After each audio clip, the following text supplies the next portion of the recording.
compete better, and you can't compete when you can't go through the approval process fast. There's no reason why it can't go faster. So, you know, I'm trying to be constructive because I love Europe.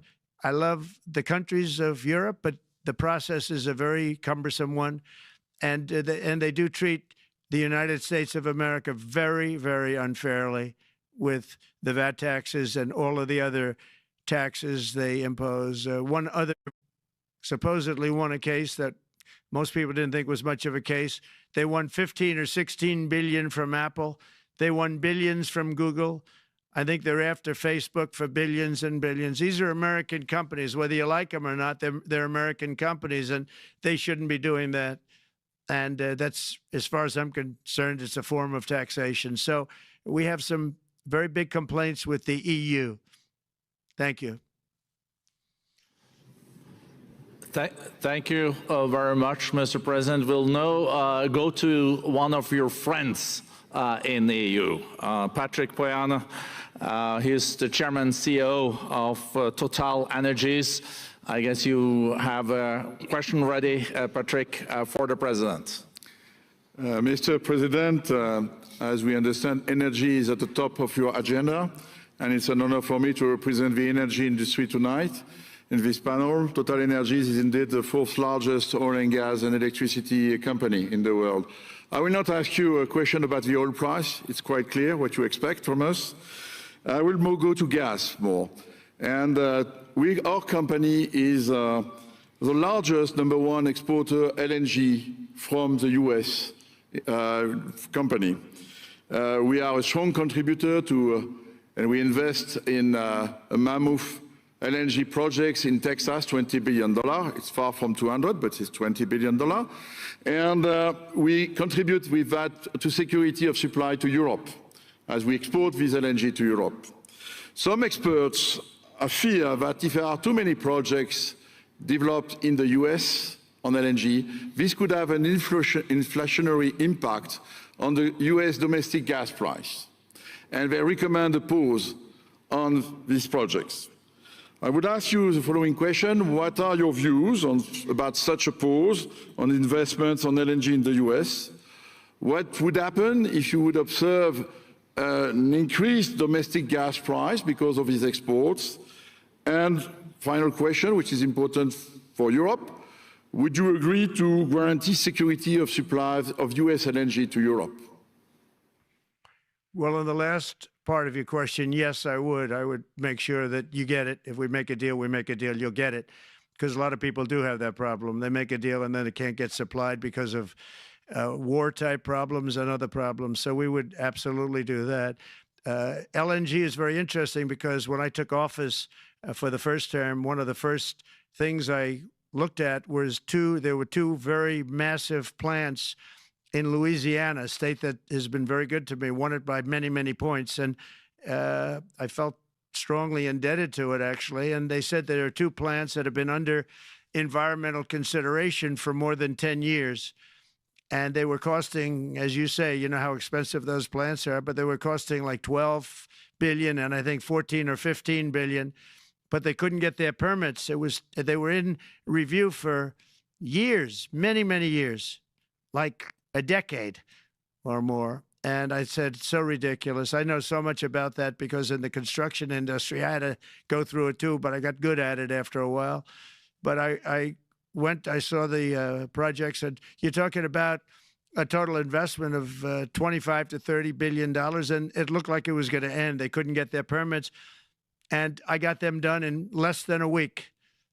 It was done, completed. In fact, when they called them to announce that it was done, the countries, largely countries, Japan was involved and another country and some very big investors, they couldn't believe it. They actually couldn't believe it. And I said, just do yourself one favor. Don't pay any consultants, because the only one that got it done was me. I got it done because it was the right thing to do for the U.S. and for the world, but the consultants had nothing to do with it. You know, the consultants go in and they say, give us millions of dollars because Trump did it. Nobody called me about it. I just heard it was a problem for years. And I got it done because it was the right thing to do for the U.S. and the right thing to do for beyond. It had to do with energy, very important. So I think it's very important. I think I disagree with one. I think the more that you do, the lower the price is going to go. And what I'd like to see is rapid approvals. We're going to give very rapid approvals in the United States, like with the AI plants. Talking to many people want to build them. That's going to be a very big thing. We're going to build electric generating facilities. They are going to build. I'm going to get them the approval. Under emergency declaration, I can get the approvals done myself without having to go through years of waiting. And the big problem is we need double the energy we currently have in the United States. Can you imagine? For AI to really be as big as we want to have it, because it's a very competitive, it'll be very competitive with China and others. So I'm going to give emergency declarations so that they can start building them almost immediately. And I think it was largely my idea because nobody thought this was possible. It wasn't that they were not smart, because they're the smartest. But I told them that what I want you to do is build your electric generating plant right next to your plant as a separate building connected. And they said, wow, you're kidding. And I said, no, I'm not kidding. You don't have to hook into the grid, which is old and, could be taken out. If it's taken out, they wouldn't have any way to get any electricity. So we are going to allow them to go on a very rapid basis to build their plant, build the electric generating plant. They can fuel it with anything they want, and they may have coal as a backup, good, clean coal. If there were a problem with a pipe coming in, as an example, you're going with gas, oil or gas, and a pipe gets blown up or for some reason doesn't work, there are some companies in the U.S. that have coal sitting right by the plant so that if there's an emergency, they can go to that short-term basis and use our very clean coal. So that's something else that a lot of people didn't even know about. But nothing can destroy coal, not the weather, not a bomb, nothing. It might make it a little smaller, might make it a little different shape, but coal is very strong as a backup. It's a great backup to have that facility, and it wouldn't cost much more money. And we have more coal than anybody. We also have more oil and gas than anybody. So we're going to make it so that the plants will have their own electric generating facilities attached right to their plant. They don't have to worry about a utility. They don't have to worry about anything. And we're going to get very rapid approvals. Thank you. Thank you so much, Mr. President. We'll now go to another CEO that you know very well, Brian Moynihan, the CEO and Chair of Bank of America. Good afternoon, Mr. President, and congratulations, and obviously an eventful week for you and your family. If you remember 5 years ago, you came here and we walked among 150 CEOs from all over the world, and you engaged with them about your policies and your procedures. This year, you're not here, and yet this week was eventful from the orders that you mentioned earlier, literally a wave of orders coming out on immigration, on trade, and many other matters. And so, as a representative of the United States here, we got a lot of questions about what does all this mean and how would the president square this with his clear focus on growth, prosperity, market growth, stock market growth, a good bond market, and bringing down prices. So how do you think about the impact of all these orders and how fast they come out, and how you're going to balance them with that scorecard of being successful in both continuing GDP growth, bringing down inflation, and also having a good stock price appreciation for the American citizen? Well, I think it's going to actually bring down inflation.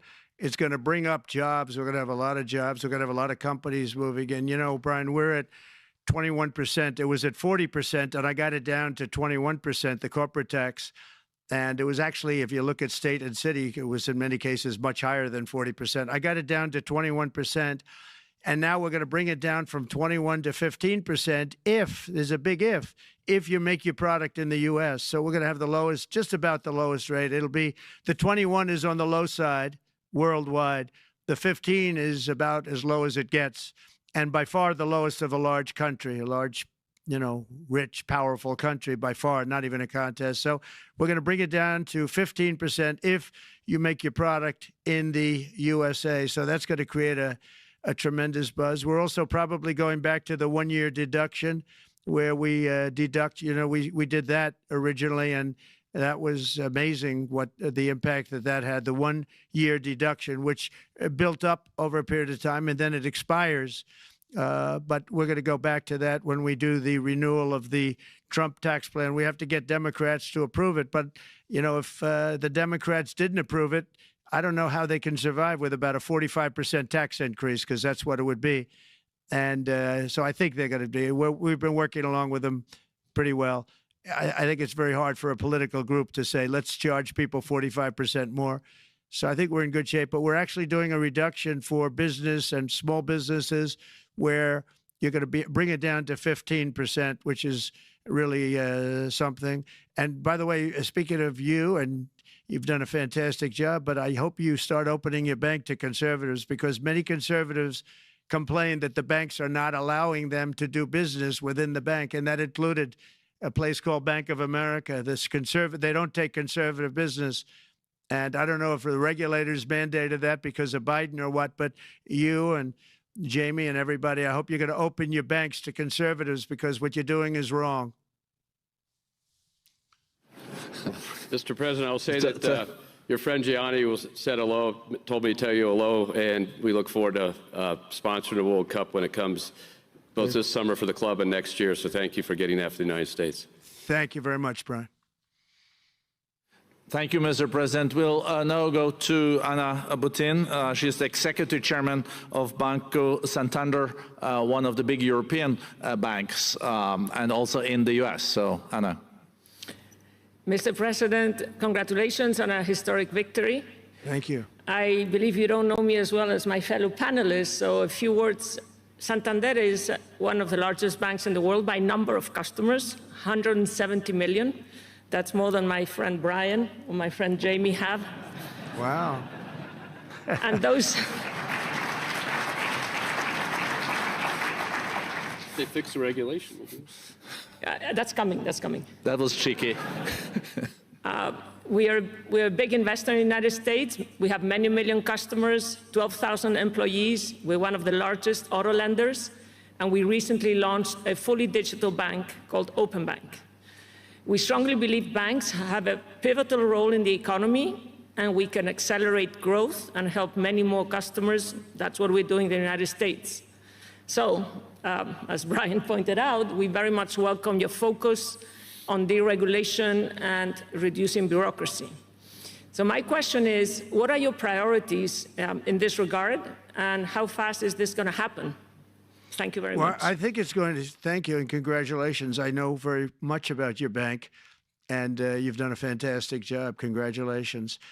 We are going to move very quickly. We've moved very quickly. We've done things in the last 3 days that nobody thought were possible to do in years. And it's all taking effect. It's going to have a huge impact on the economy, a huge positive impact. Money was being wasted on crazy things. I mean, the Green New Deal was such a total disgrace, how that was perpetrated. And it was conceived of by people that were average students, less than average students, I might add, and never even took a course in energy or the environment. It was just a game. Remember, the world was going to end in 12 years? Remember that? Well, the 12 years has come and gone. It was going to end. It was going to all foam into earth. But, you know, the time has come. These people, and they really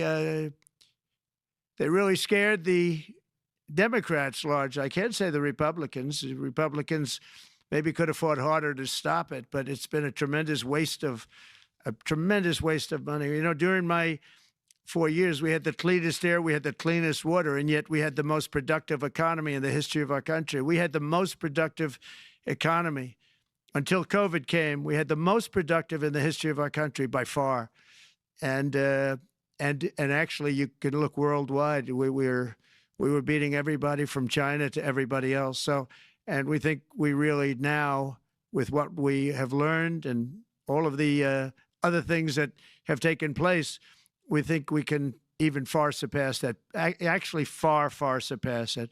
But we do, one thing we're going to be demanding is we're going to be demanding respect from other nations.